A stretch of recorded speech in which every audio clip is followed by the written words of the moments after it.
Nii kohtudes selle projekti raames siin Portugalis erinevate asutuste, koolide esindajatega me saime teada, et tegelikult on meil kõigil just nimelt riigi tasemetel ühed samad probleemid.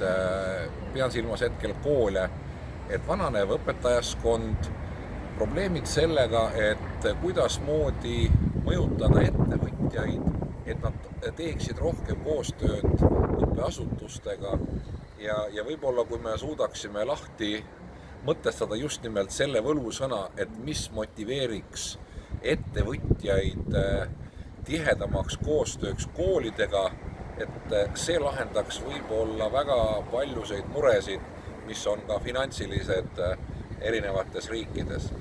Aga üldjuhul on see projekt teretulnud ja ma loodan, et nendest ideekillukestest kastab välja tõsine selline tugev ettevõtlus.